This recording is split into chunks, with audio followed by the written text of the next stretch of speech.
तेरी इबादत करते और अल्लाह सिर्फ तेरे से मदद मांगते।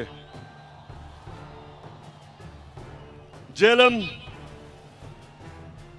मैं आज आपके जज्बा और जुनून देख के आपका दिल से शुक्रिया अदा करता हूं। खास तौर पे जिस तरह आज हमारी ख्वातीन निकली हैं, मैं आपको सलाम पेश करता हूं। और मैं देख रहा हूं कि बच्चे भी हैं, क्योंकि अच्छा, और मैं ये जितने भी झंडे देख रहा हूं, मेरी आगे से आप सबसे एक दरखास्त है कि तहरीक इंसाफ के झंडों से उतना ही जितना आप तहरीक इंसाफ के झंडे लेके आए, उससे ज्यादा पाकिस्तान के झंडे लेके आए। तेरा पाकिस्तान है।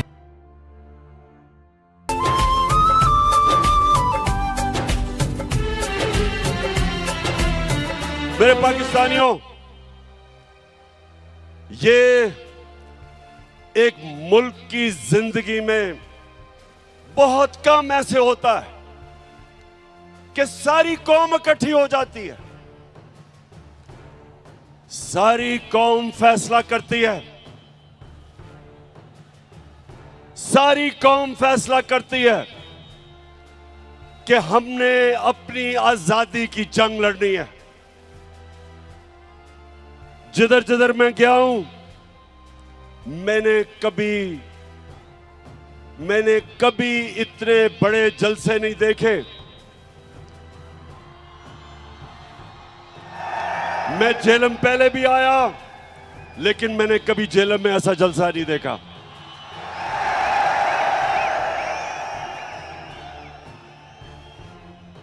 और जेलम, उसकी वजह कि अल्लाह ने हमारे पे खास करम किया है।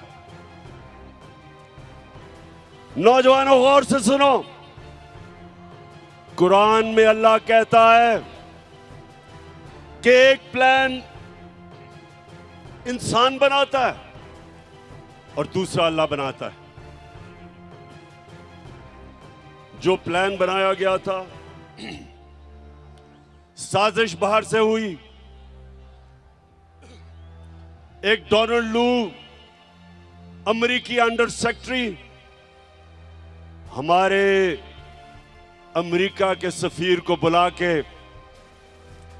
तकब्बुर में उसको हुक्म देता है कि अगर पाकिस्तान ने इमरान खान को अदम इत्मीनान में ना हटाया तो पाकिस्तान के ऊपर बड़ा मुश्किल वक्त आएगा।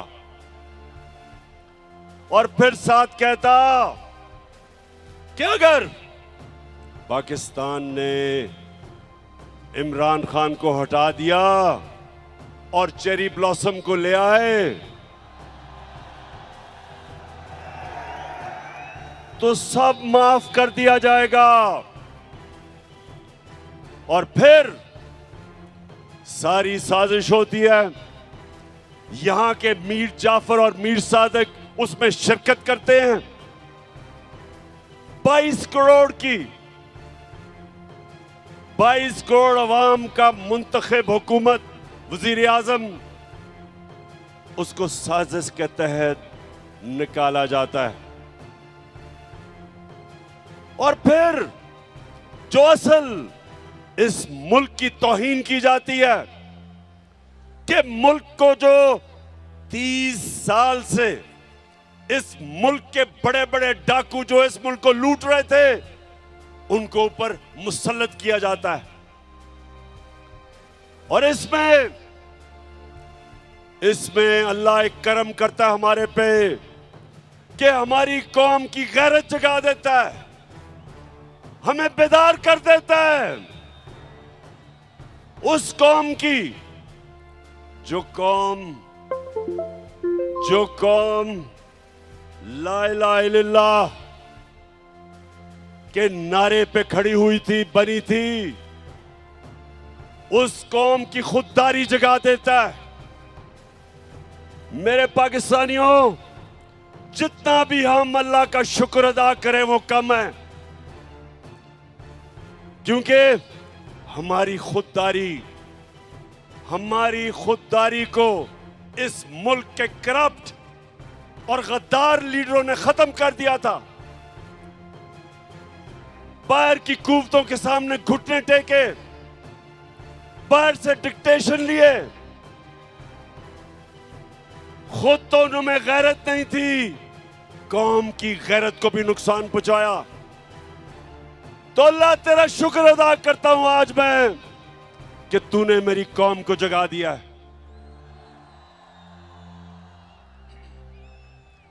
26 साल से मैं कोशिश कर रहा था कि मेरे मौला इस कौम की खुददारी को जगा। ये वो कौम थी जिसका नजरियाती लीडर इलामा इकबाल था, और इलामा इकबाल ने सारी उनकी शायरी एक ही चीज के लिए थी कि जो गुलाम मुसलमान कौम थी उनको जगाने की कोशिश की। और हमारे नजरियाती लीडर इलामा इकबाल ने कहा कि उस रिस्क से मौत अच्छी है जिस रिस्क से आती है परवाज में कोताही। इस नजरिए पे पाकिस्तान बना था। और ला इलाहा इल्लल्लाह, ए अल्लाह तेरे सिवा हम किसी के सामने नहीं झुकते। तो जब बैरूनी साजिश के तहत चेरी ब्लॉसम बूट पॉलिश को ऊपर बिठाया तो कौम जाग गई।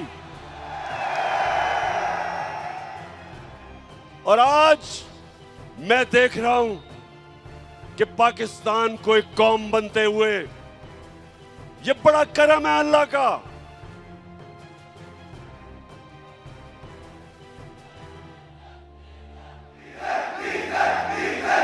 अच्छा, मैं जरा अभी पहले बाकी बातों से पहले जरा डीजल पे आ जाऊं।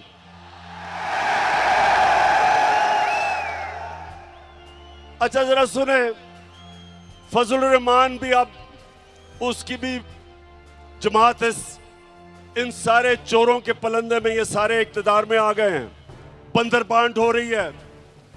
अब ये मैंने सोचा कि फजल रहमान तो बड़ा दीनी आदमी है, तो वो आके कोई तालीम की, एजुकेशन की मिनिस्ट्री संभालेगा।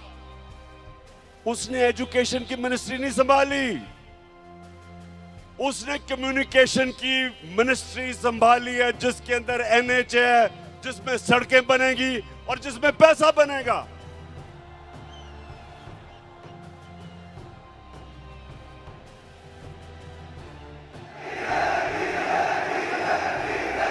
अच्छा, और पाकिस्तानियों, ये जरा, अब पाकिस्तानियों जरा सुने मेरी बात, सुने सुने सुने सुने। अब ये सारे, ये जो चोरों की कैबिनेट बनी है 60% जमानत पे हैं। किसी ने 18 कत्ल किए हुए हैं। शरीफ खानदान ने 40 अरब रुपए की चोरी का हिसाब देना है नैब में और एफआईए में।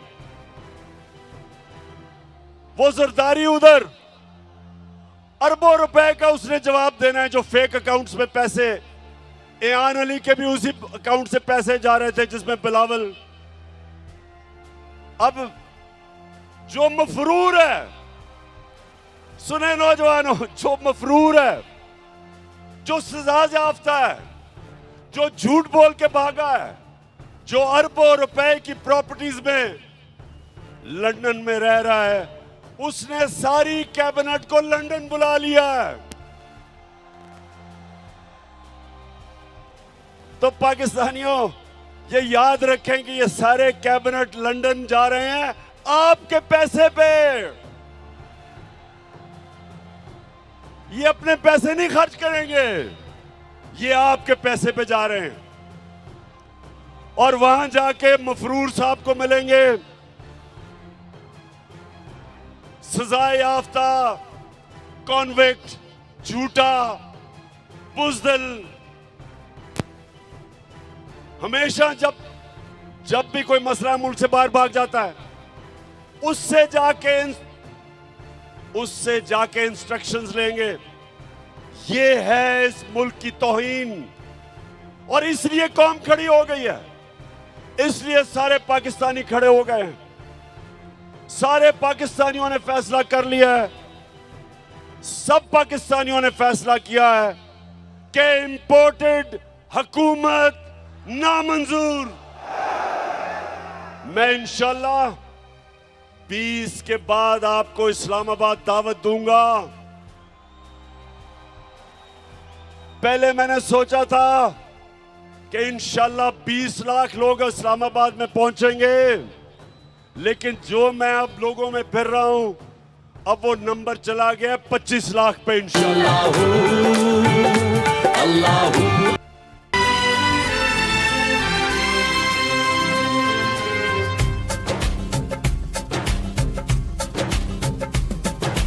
हक हर एक हकदार को दो, काम हर एक बेकार को दो। हक हर एक हकदार को दो। ब्लॉसम कौन है? शायद बच्चों को नहीं पता चेरी ब्लॉसम कौन है। ये वो है कि इसका बड़ा भाई नवाज शरीफ और उसकी बेटी वो फौज को बुरा भला कहते हैं और ये बूट पॉलिश करता है। इन्होंने बड़ा अच्छा एक कॉम्बिनेशन बनाया हुआ है, इनकी पार्टनरशिप है। और बड़ा भाई भी क्योंकि बड़ा बुज़दिल है, वो जब मुल्क से बाहर जाता है तो फौज को बुरा भला कहता है, और छोटा भाई जूते पॉलिश करता है। तो ये दोनों इसने कोई कल इसने तकरीर की, जरा सुने। कहता कि इमरान खान फौज के बड़े खिलाफ बातें कर रहे हैं, हम इजाजत नहीं देंगे। शहबाज शरीफ, शर्म करो, कुछ तो शर्म करो। तुम वो हो जो मैं मीर जाफर का कहता हूं, तुम हो वो मीर जाफर। मीर जाफर वो था जब उसने सिराजुद्दौला जो मुगलों का गवर्नर था, जब अंग्रेजों के खिलाफ वो लड़ा था, मीर जाफर ने उससे गद्दारी की और फिर अंग्रेजों ने मीर जाफर को ऊपर बिठाया, जिस तरह अमेरिकनों ने शहबाज शरीफ को ऊपर बिठाया। तुम हो मीर जाफर, और तुम्हारे इर्द गिर्द वो जो आसिफ जरदारी है, आसिफ जरदारी तुम्हारा तो मैं ये कहूंगा कि जब गीदड़ की मौत आती है तो शहर की तरफ भागता है। मैं इंशाल्लाह सिंध आ रहा हूं और मैं अपनी कौम के सामने वादा कर रहा हूं कि सिंध को मैंने आसिफ जरदारी से आजाद करवाना है। जो सिंध के लोगों के ऊपर ये जुल्म कर रहा है, आसिफ जरदारी, तुम और वो जो तुम्हारा बेटा है, तैयार हो जाओ, मैं आ रहा हूं सिंध। जो तुमने सिंध को लूटा है, लॉन्चों के अंदर जहाजों में भर भर के डॉलर्स तुमने दुबई भेजे हैं, मैं सब जानता हूं। तुमने जो पाकिस्तान से बाहर पैसा भेजा है, ये जो तुम आप आ गए ऊपर, मैंने तुम्हें कहा था कि मैं जब इक्तदार से निकलूंगा मैं ज्यादा खतरनाक बनूंगा तुम्हारे लिए। उधर तो मैं बंद था, ऑफिस में सारा दिन काम, वजन भी मेरा बढ़ गया, तो मैं तो इंतजार कर रहा था कि मैं अपनी आवाम के बीच में आऊं।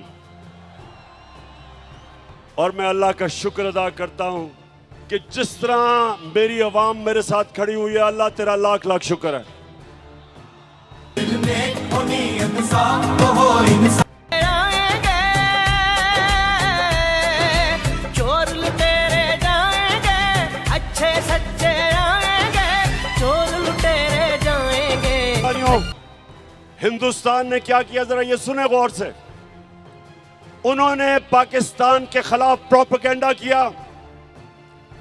उन्होंने 600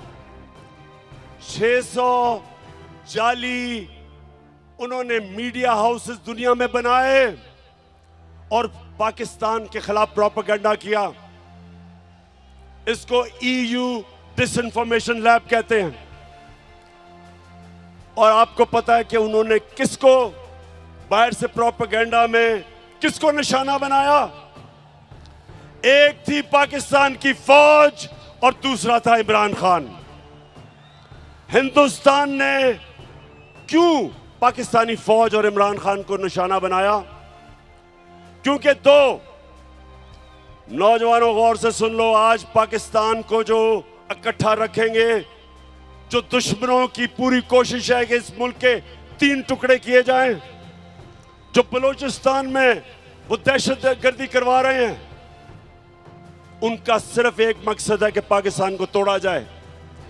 एक पाकिस्तान की फौज इस मुल्क को इकट्ठा रख रही है और दूसरा तहरीक इंसाफ, जो सारे पाकिस्तान की फेडरल पार्टी है, जो सारे पाकिस्तान की पार्टी है, और वो चाहते हैं इमरान खान और फौज के खिलाफ। इसलिए वो कैंपेन करते हैं कि उनको पता है कि इन दो के होते हुए पाकिस्तान नहीं टूटेगा। तहरीक इंसाफ वो वाहिद जमात है जो 10 दिनों में पेशावर में भी तारीखी जलसा कर सकती है, मज़ार कायद कराची में भी तारीखी जलसा कर सकती है और मीनार पाकिस्तान को भी भर सकती है 10 दिनों के अंदर। और आज झेलम में भी तारीखी लोग इस तादाद में आए, एबटाबाद में भी आए और मियां वाले में भी आए। वो सिर्फ एक जमात कर सकती है, वो तहरीक इंसाफ है। बाकी ये मिल के भी सारे, ये जो चोरों का पलंदा है, ये मिल भी जाए तो मीनारे पाकिस्तान में पूरा जोर लगा के थोड़ा सा भी जलसी भी नहीं कर सके। तो जब शहबाज शरीफ तुम ये कहते हो कि इमरान खान ने फौज की तनकीद की, शर्म करो। इमरान खान का जीना मरना पाकिस्तान में है। मैं तो दुआ कर रहा हूं कि मुझे ECL पे डालो, मैं जाना ही नहीं चाहता पाकिस्तान से बाहर।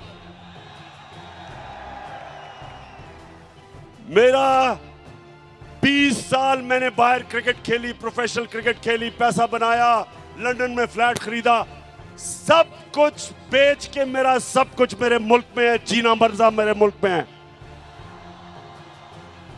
और ये जरा सुने, ये शरीफ करप्ट खानदान, पहले नवाज शरीफ, उसको जब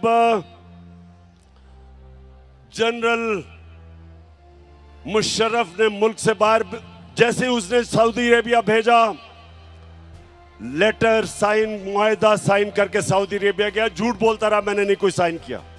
फिर उधर से लंदन पहुंच गया, 8 साल मुल्क से बाहर। जरदारी जेल से निकला, वो सीधा लंदन और अमेरिका पहुंच गया। और अब वापस आए, दोनों ने NRO लेके वापस आए, दोनों ने लूटना शुरू किया। अब ये सुने, मैंने अभी तक 3.5 साल में एक निजी दौरा नहीं किया, मैं सारा वक्त पाकिस्तान में था। नवाज शरीफ ने 24 निजी दौरे किए लंदन के, जरदारी ने 50 निजी दौरे किए दुबई के। यानी ये सारा वक्त हुकूमत तो पाकिस्तान की करना चाहते हैं, पैसे बाहर हैं, बच्चे बाहर हैं, ईदें बाहर हैं, इलाज बाहर है, बैंक अकाउंट्स बाहर हैं, प्रॉपर्टीज बाहर हैं। और तुम शहबाज शरीफ कह रहे हो कि इमरान खान फौज के खिलाफ बात कर रहा है। तुम्हारा जो नवाज शरीफ था, हिंदुस्तान में जाके पहले तो मिला, जब नरेंद्र मोदी के भागा गया उसके जूते पॉलिश करने, तो कश्मीरी हुर्रियत लीडर्स को ही नहीं मिला, डर के उससे अपने फॉरेन ऑफिस को कहा कि कोई हिंदुस्तान की तनकीद ना हो। उधर जो डॉन लीग्स में क्या था, हिंदुस्तान को पैगाम पहुंचाता है कि जी मैं तो दोस्ती करना चाहता हूं, पाकिस्तान की फौज नहीं करना चाहती। नरेंद्र मोदी कहता कि पाकिस्तान का जो सिपा सलार है उस वक्त रहील शरीफ, कहता वो दहशतगर्द है, लेकिन नवाज शरीफ हमारा दोस्त है। मेरे दौर में मोदी ने यह क्यों नहीं कहा? वो मेरी फौज के खिलाफ उसकी जुर्रत नहीं थी बात करने की, क्योंकि मैं नरेंद्र मोदी को कहता था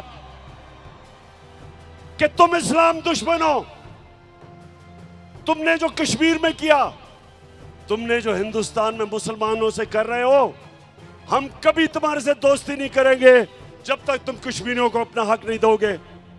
कभी नवाज शरीफ के मुंह से कश्मीर की बात सुनी? कभी शहबाज शरीफ के नाम से बात सुनी? आते साथ ही कि हम तो जी नरेंद्र मोदी से दोस्ती करना चाहते हैं। तुम इसलिए करना चाहते हो कि जो तुम्हें लेके आया उन्होंने हुक्म दिया दोस्ती करने का।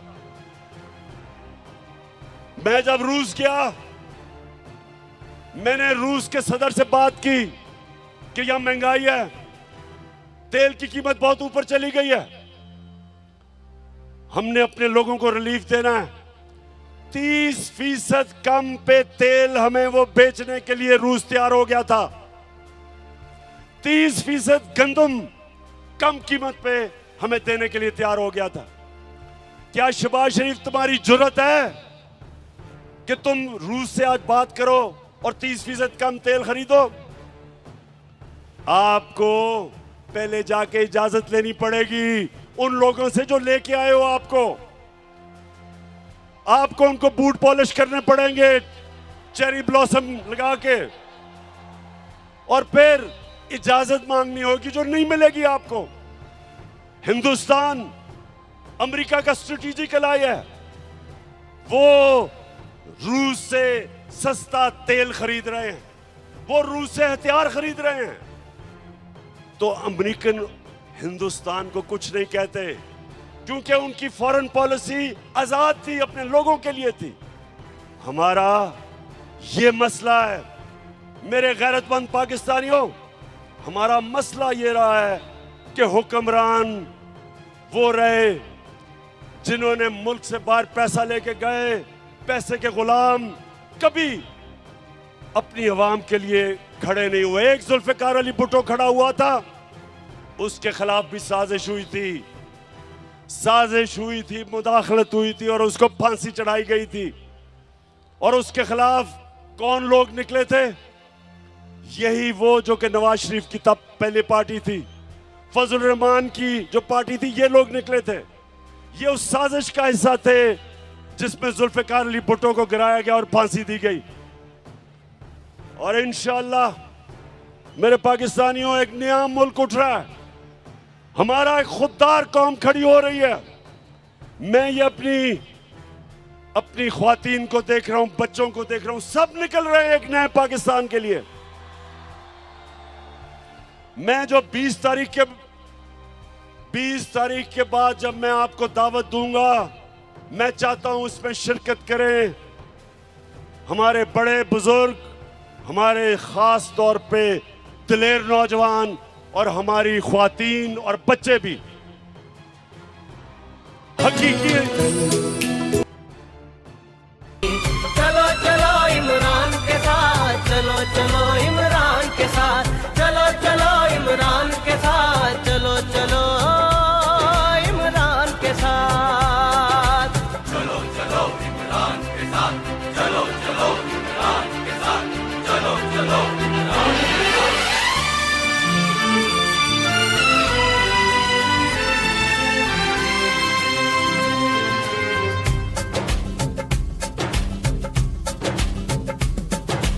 हक हर एक हकदार को दो, काम हर एक बेकार को दो। हक हर एक हकदार को दो, काम हर एक बेकार को दो। हक हर एक हकदार को दो, काम हर एक बेकार को दो। भूख रहे ना बीमारी, तहरीके इंसाफ चली, साफ चली शफाफ चली।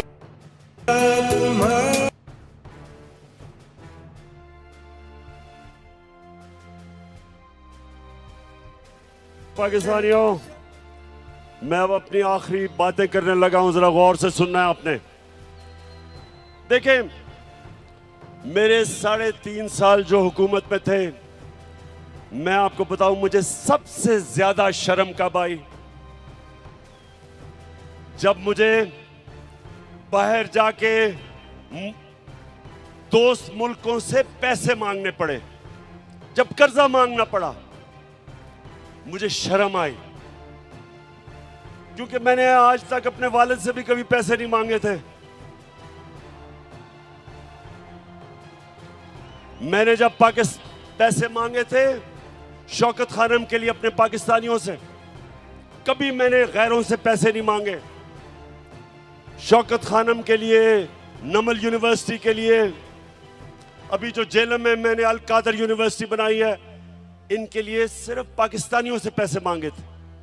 लेकिन जब, क्योंकि इन्होंने दिवालिया निकाला हुआ था मुल्क का, सबसे बड़ा हमारा बैरूनी खसारा था, मुझे बाहर जाके पैसे मांगने पड़े, क्योंकि हमारे पास पैसा ही नहीं था अपने कर्जों की किस्तें अदा करने पे। तो मैं आपको यकीन दिलाता हूं कि इससे शर्मनाक बात नहीं है जब एक मुल्क का सरबराह किसी और मुल्क के सामने जाके कर्जे मांगता है, पैसे मांगता है। आप सब जानते हैं कि अगर आप अपने मां बाप से भी पैसे मांगते हैं, एक बच्चा नहीं मांगता दूसरा मांगता है, तो मां बाप भी उस बच्चे की ज्यादा इज्जत करते हैं जो पैसे नहीं मांगता, जो खुददार होता है।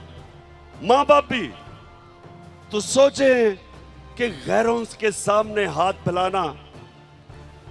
तो ये जब चेरी ब्लॉसम ने कहा कि जी हम तो बेकारी हैं और गुलाम हैं, और एक और इनके